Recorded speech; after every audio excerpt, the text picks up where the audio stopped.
একটা ক্রিকেট বিশ্বকাপ আয়োজন করে স্বাগতিক দেশ ঠিক কত টাকা আয় করতে পারে? সংখ্যাটা কি কোনো দেশের পুরো অর্থ বছরের বাজেটের থেকেও বেশি হতে পারে? এই যেমন ২০২৩ ওয়ানডে বিশ্বকাপ আয়োজন করা ভারতের অর্থনীতিতে প্রভাব পড়েছে ১১,৬৩৭ কোটি ইউএস ডলার। টাকার অঙ্কে যা, ও আপনাকে হয়তো সংখ্যাটা বেশ কষ্ট করেই গুনতে হবে। কাজটা একটু সহজ করে দেয়া যাক। অঙ্কটা দাঁড়াচ্ছে প্রায় ২০ লক্ষ কোটি টাকা। অবাক করে দেওয়ার মতো ব্যাপার হলো এই সংখ্যাটা বাংলাদেশের ২ বছরের বাজেটের থেকেও অনেক বেশি। বিশ্বকাপের সময়টায় ভারতে খেলা দেখতে গিয়েছেন অসংখ্য মানুষ। যে ১০টা শহরে খেলা হয়েছে সেখানে বিশ্বকাপ ও পর্যটকদের কেন্দ্র করেই এই সমপরিমাণ অর্থ উপার্জন করেছে ভারত।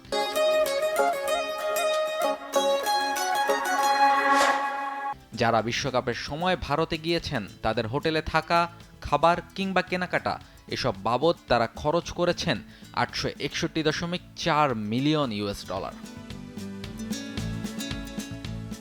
২০২৩ ওয়ানডে বিশ্বকাপে ম্যাচ দেখেছে প্রায় ১২ লক্ষ মানুষ, যাদের অধিকাংশই আবার প্রথমবার দেখেছে বিশ্বকাপের ম্যাচ। ফলে দর্শকদের মধ্যে এই বিশ্বকাপকে ঘিরে ছিল বাড়তি উত্তেজনা, যে কারণেই এত পরিমাণ অর্থের চালাচালি দেখেছে ভারতের অর্থনীতি। ভারতের আতিথেয়তাও বেশ উপভোগ করেছে বিদেশ থেকে আসা পর্যটকরা। অধিকাংশই ভারতে আবার যাবার ব্যাপারে তাদের বন্ধু কিংবা পরিচিতজনদের উদ্বুদ্ধ করবেন বলেও জানিয়েছেন। ভারতের নাগরিকদের জন্য আশীর্বাদ হয়ে এসেছিল এই বিশ্বকাপ। পুরো দেশ জুড়ে প্রায় ৪৮,০০০ কর্মসংস্থানের সৃষ্টি হয়েছিল এই টুর্নামেন্টকে কেন্দ্র করে। ভারতের এই আয়োজন আরেকবার বুঝিয়ে দিল ক্রিকেট কত বড় ভূমিকা রাখতে পারে একটা দেশের অর্থনীতিতে।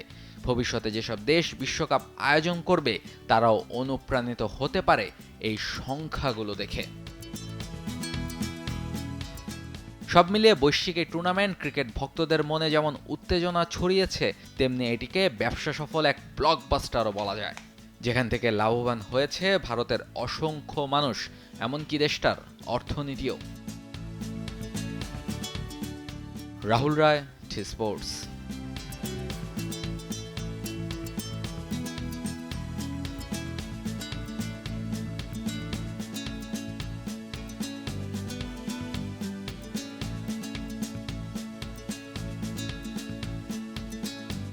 For more updates, subscribe to our YouTube channel and click on the bell icon.